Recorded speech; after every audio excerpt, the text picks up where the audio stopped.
A Academia Nacional de Engenharia agradece a honra deste convite e esta oportunidade de exprimir aqui algumas ideias acerca de como vemos a engenharia em relação ao país, em relação à sua soberania. É um tema muito complexo, fundamental para a segurança e o desenvolvimento de qualquer nação. Nós vamos começar aqui com o exemplo da China. A China era um dos países mais desenvolvidos do mundo, há cerca de 100 anos atrás, e tendo sofrido uma forte intervenção dos países ocidentais, intervenção essa suportada, apoiada por forte tecnologia própria, herança já da anterior Revolução Industrial desses países ocidentais. Armados com a tecnologia superior, esses países foram capazes de controlar, dominar a China e reduzi-la a praticamente uma colônia ocidental. A China perdeu a sua soberania e o seu desenvolvimento também mergulharam juntos a um poço, do qual estão saindo agora. Estão saindo, a China está saindo desse poço e o seu desenvolvimento começa a ocorrer justamente porque, nesta fase da vida da China, ela está se tornando novamente uma potência científica, tecnológica, fabril, industrial e, portanto, militar também. A China passa agora a ser um Estado muito respeitado porque conseguiu empreender, a partir de décadas recentes, um processo de fortalecimento definitivo de sua engenharia, da sua ciência e da tecnologia. Tornou-se um Estado forte, um Estado respeitável. A soberania é um requisito crucial para o desenvolvimento de um país. Ela significa, em outras palavras, que o país tem o poder de controlar a sua economia, o seu desenvolvimento econômico interno e controlar também e ditar, de certa forma, os termos em que participa do comércio exterior. A China havia perdido esses dois atributos fundamentais e perdeu, portanto, a sua soberania, recuperando agora quando, repetindo, voltou a ser um Estado forte em ciência, tecnologia, engenharia e, portanto, em economia. A China subjugada, ela era explorada por empresas estrangeiras que exploravam seu mercado local, suas matérias-primas, sofreu nessa fase uma destruição da sua indústria local e passou a ser uma importadora de bens industrializados. Atualmente, a China soberana, ela é forte em ciência, em tecnologia, engenharia e indústria e torna-se hoje uma presença internacional muito forte nos mercados internacionais nos seus próprios termos, tornando-se também potência e, portanto, econômica e potência militar. O Japão, por outro lado, ao final da Segunda Guerra, derrotado, ele se viu um país destruído. Naquele momento, ouviu-se a manifestação do presidente da Mitsui, do grupo Mitsui, o senhor Iwasaki Koiyata, que declarou que a forma do Japão competir com as outras nações será ter um plano para 100 anos, e um plano que enfatizasse a pesquisa, as melhorias na técnica da produção, a melhoria na eficiência empresarial. Isto era a voz, foi a voz de um dos líderes da indústria japonesa diante do Japão destruído pela Segunda Guerra Mundial. E assim foi feito. Inclusive, dizia ele, devemos impedir a colonização econômica do Japão, dizia o presidente da Mitsui, da Kawasaki. Impedir as empresas estratégicas de serem sufocadas pelo capital estrangeiro. Uma importantíssima declaração esta. Formar estudantes competentes para uma sociedade industrial avançada, produzir manufaturas de alto valor agregado e que gerem muito emprego, e encorajar a competição no mercado interno das suas pequenas e médias empresas. Esta era mais ou menos a filosofia através da qual o Japão embarcou no pós-guerra e rapidamente tornou-se a segunda potência industrial do mundo, só perdendo agora para a China esta posição. Ou seja, todo um processo baseado em ciência, tecnologia, engenharia, indústria, intenso e controle central da economia pelo próprio país, pelo Japão. Não se concebe um país soberano que não controle em grande extensão a sua própria economia. Os países desenvolvidos, eles, além de promoverem os fluxos livres de comércio, de finanças, eles subsidiam pesquisa de ponta. Eles protegem os seus direitos autorais e, inclusive, protegem militarmente todas as suas rotas de acesso à energia, à matéria-prima, a recursos estratégicos. E esses países, eles, através de orçamentos militares importantes, eles suportam a pesquisa fundamental científica e tecnológica.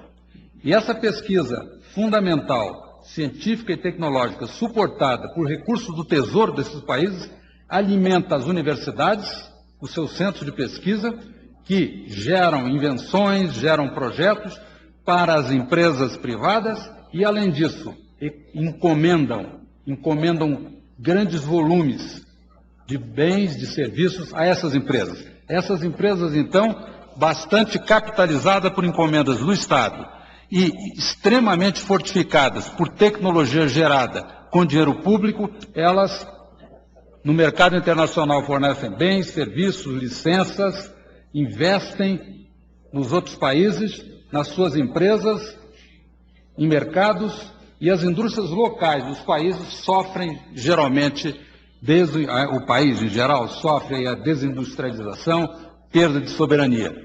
Este ciclo existe no mundo hoje, todos sabemos, e, por outro lado, esses mesmos países, em certos setores, eles se protegem quando os consideram estratégicos, como no caso, por exemplo, nos Estados Unidos, que impediu recentemente a compra pela China de uma empresa energética local deles.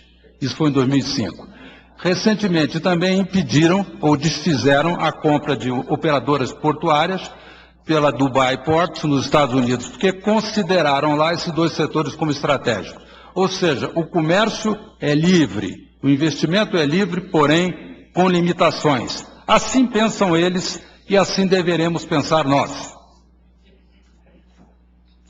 Inclusive, explicitamente, em tempos muito recentes, nós podemos ver Bill Clinton declarando textualmente isso que está aí, que é extremamente forte e extremamente realista. Os Estados Unidos têm o direito de recorrer ao uso unilateral do poder militar para assegurar acesso a mercados críticos, ao suprimento de energia e a recursos estratégicos. Absolutamente correto sob o ponto de vista de uma nação soberana. Não podem prescindir de recursos estratégicos e estão dispostos a assegurar o fluxo desses recursos até por meios militares, inclusive a abertura de mercados. Isso é retirado textualmente de um discurso de Bill Clinton. Um pouco após o término da Segunda Guerra, nós ouvimos o secretário de Guerra Henry Stinson dos Estados Unidos declarar, referindo-se à América Latina, nossa pequena região acolá. Ouvimos também um dos grandes estrategistas da política externa americana de todo esse século XX declarar que a proteção de nossas matérias-primas na América Latina deve ser objeto de grande atenção. Esses países, os Estados Unidos, jamais se desviaram desses princípios. E aqui entre nós estamos sofrendo, segundo a opinião de muitos pensadores, de muitos observadores da nossa economia, nós estamos sofrendo nesse momento um processo de desindustrialização. O IBGE nos mostra aí, através de uma pesquisa de 2010, que a taxa de crescimento em inovação, investimento em inovação, está abaixo do crescimento da economia. Mostra também que o número de pesquisadores em pesquisa e desenvolvimento estão reduzindo-se. Isso é pesquisa do IBGE. A ABMAC aí nos diz que a participação de produtos estrangeiros nos mercados de alta tecnologia vem crescendo assustadoramente. E são muitas as causas. Uma delas, por exemplo, são os custos logísticos internos brasileiros, carga tributária, real forte, etc. Mas vejam que o Japão conseguiu traçar uma política de defesa de suas pequenas e médias empresas por anos e construíram uma base industrial japonesa dentro de um mundo hostil e comerciando com todo mundo e dentro do concerto das nações que se interrelacionam no mundo e dentro do concerto das nações de economia aberta, de livre comércio. O Japão conseguiu isso. De certa forma, a China também está fazendo isso.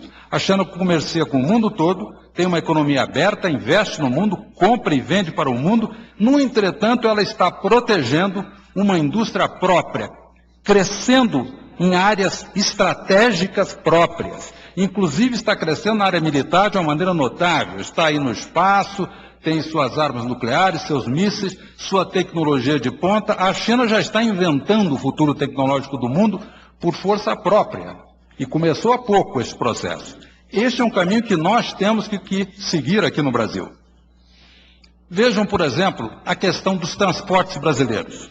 A nossa matriz atual é essa matriz aqui, que é fortemente rodoviária. Se nós a convertêssemos numa matriz do tipo canadense, uma matriz com um equilíbrio entre os diferentes modos de transporte, como mostrado aí, e supondo essa transição se verificando em cerca de 10 anos, nós fizemos alguns cálculos dos benefícios que o Brasil receberá se tal fizer. Se converter esta matriz em 25 anos, há um investimento público de cerca de 30, 40 bilhões de reais. O Brasil, em 25 anos, ele ganharia mais um PIB. Cresceria um PIB a mais em 25 anos, um PIB atual. Ele economizaria, as empresas brasileiras economizariam em cerca de 800 bilhões de reais em fretes. Um volume enorme, um volume que seria então reinvestido pelas empresas em si próprias, as fortalecendo e, portanto, fazendo a economia brasileira crescer mais. O governo economizaria provavelmente aí cerca de 130 bilhões de dólares em manutenção rodoviária. Acidentes deixariam de consumir cerca de 30 bilhões. Deixaríamos de gastar em energia 600 bilhões de reais. O que corresponde aí a uma geração de cerca de 10 Itaipus funcionando durante um ano. Deixaríamos de emitir aqui cerca de 800 milhões de toneladas de CO2. Economizaríamos mortes em estradas, em acidentes, aí cerca de 360 mil mortes. Isso foi um modelo de simulação que fizemos, alguns cálculos que fizemos para mostrar que uma matriz distorcida como a nossa nos impõe esses enormes prejuízos. Agora vejam como é o sistema de transporte americano, japonês, russo, chinês. É altamente racional. O nosso é altamente irracional. Pergunta-se por que é? Por que é assim? Essa pergunta tem que ser respondida. Por que é que somos assim? Vamos respondê-la em seguida. Numa outra área, por exemplo, a dos recursos naturais, o Banco Mundial emitiu essa declaração gravíssima. Isso aqui é texto do Banco Mundial. Diz aí que ele ajudou a financiar a exploração de petróleo, de outros minerais, no mundo em desenvolvimento, e apesar disso, que isso tenha raramente reduzido a pobreza e até agravado a pobreza. E ainda diz que em nações mal governadas, elas talvez tivessem melhor situação se não tivessem descoberto essas riquezas, porque elas fomentaram corrupção e evitaram o desenvolvimento de uma economia diversificada, promovendo ditadores e alimentando guerras. Aqui entre nós isso tem acontecido, ainda tem acontecido. Vejam o caso aqui da Vale. A Vale passou na sua vida por atribulações imensas. Ela foi fundada pelo governo, ela conseguiu comprar dos Estados Unidos o projeto Carajás, imenso, enorme. Eu participei de tudo isso como testemunha e participante direto. O governo conseguiu ficar com Carajás, com a Vale toda, comprou da US Steel a sua parte, o governo ficou com o grosso das ações da Vale, o governo vendeu a Vale inteira, essa que todo mundo conhece aí, 30% dela por 180 milhões de dólares na década de 60, algo que valia vários bilhões de dólares. Isso aí está registrado em livro, escrito pelo senador Severo Gomes, com todos os detalhes. Isso aconteceu na década de 80. Então vejam, recursos naturais e nação mal governada, no que é que podem resultar. Mais adiante a Vale foi finalmente privatizada e quase perde o seu controle para o exterior. foi evitado novamente pelo BNDES, pelo governo que interviu, comprou ações aqui e ali e manteve o controle aqui dentro. Ou seja, uma empresa fundada pelo Estado, praticamente 100% brasileira, é doada na década, uma boa parte na década de 85, na década de 80, e mais tarde quase vai ser controlado pelos estrangeiros. Ora, um dos benefícios de se possuir riquezas minerais é usá-las em benefício do desenvolvimento do próprio país. E não há lá nações atrasadas mandar para o exterior, isso a custo nenhum, como quase acontece com essa empresa e aconteceu parcialmente. Ora, e além disso, se faz continuamente uma campanha na mídia brasileira para desmerecer a ação do Estado. Por exemplo, na área de recursos minerais, o Estado simplesmente criou a monstruosa e poderosa Vale do Rio Doce com as suas próprias competências. Possuindo aí, chegando a possuir 25% do mercado internacional do minério de ferro. O Estado aí deu uma grande demonstração de competência. No entretanto, a empresa é privatizada e não basta isso. Há que privatizá-la, o que está correto. Mas não desmoralizar o Estado, dizendo que era um péssimo gestor da Vale do Rio Doce e que por isso ela teria sido privatizada. Isso é um absurdo, uma mentira jogada nos nossos olhos para que nós não saibamos nos defender dessas coisas. E isso é do interesse da engenharia brasileira, porque a Vale, por exemplo, é uma empresa de engenheiros. Foi construída por engenharia. Na infraestrutura, nós vimos aí a nossa situação. Por que é que temos aquela matriz horrível, que nos causa prejuízos tremendos? Por quê? Porque neste setor nós não exercemos a soberania brasileira. Nós não temos uma política de transporte para o Brasil, temos política de transporte para setores do sistema de transporte, que são, aliás, controlados na maior parte do capital estrangeiro, porque as empresas que fabricam caminhões, ônibus e veículos de rodas são todas estrangeiras.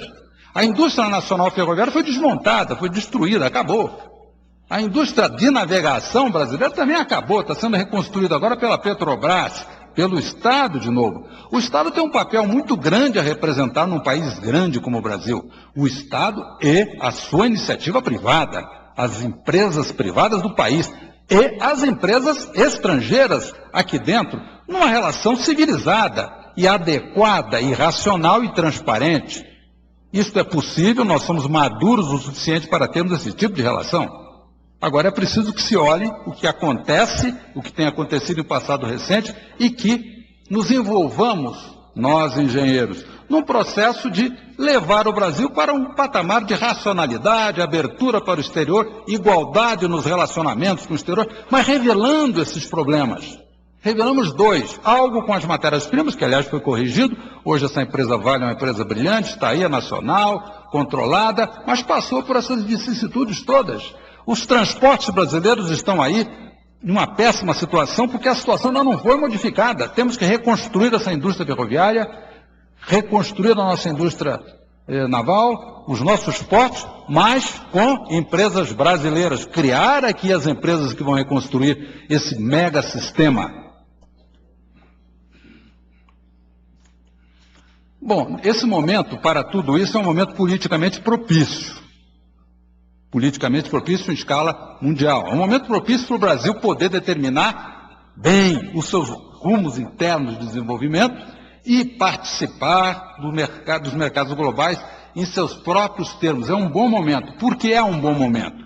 Vejam, o G7 sofrendo essa crise financeira brutal, enfraqueceu-se. Ao mesmo tempo, as nações emergentes, os BRICS, o Brasil e outros, subiram, se fortaleceram. Ao mesmo tempo, essas nações emergentes passaram a fazer mais comércio entre elas.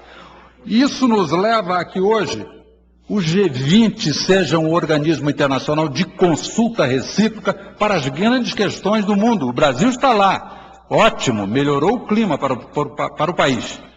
E, portanto, o intervencionismo, violência entre países, neoliberalismo estão hoje desacreditados e enfraquecidos. Hoje existe mais espaço para se respirar.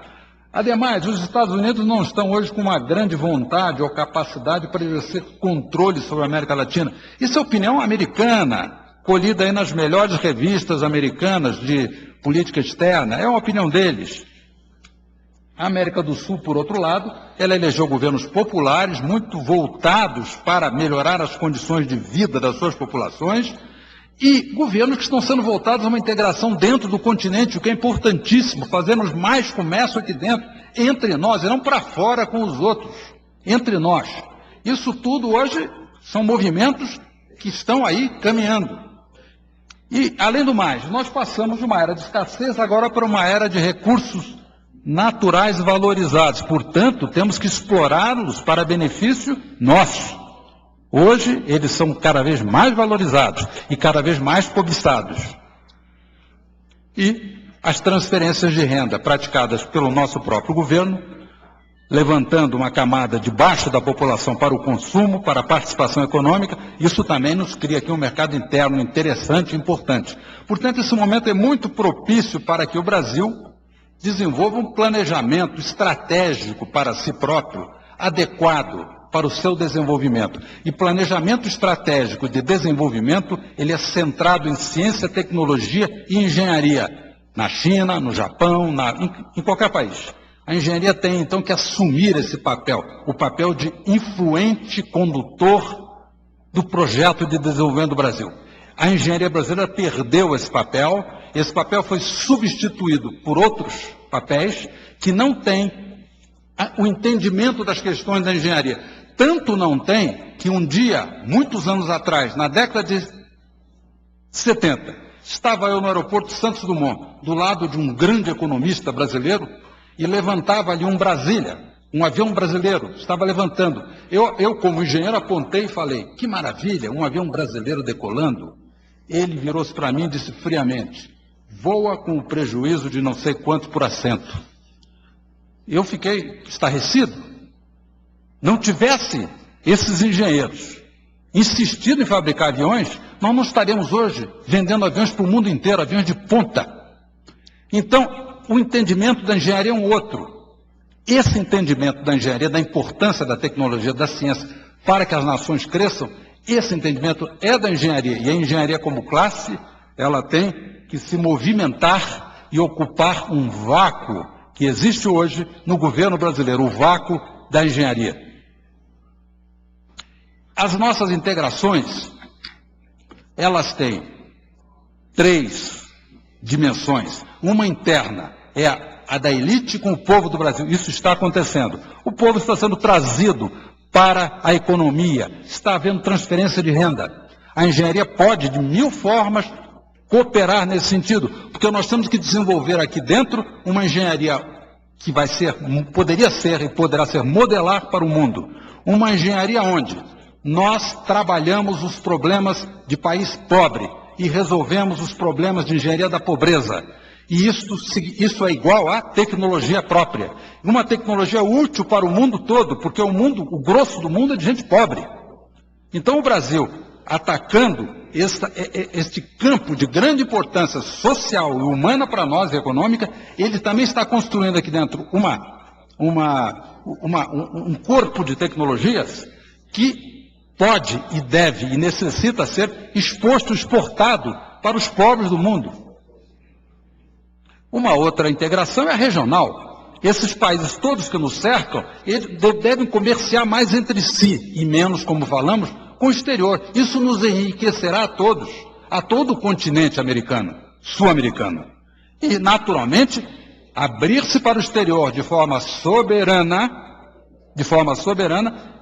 como a China faz, como o Japão faz e outros, e comercializar, trocar com o exterior, trocar tecnologias, trocar mercados, trocar capitais, de forma soberana e não de forma subordinada. 5 minutos.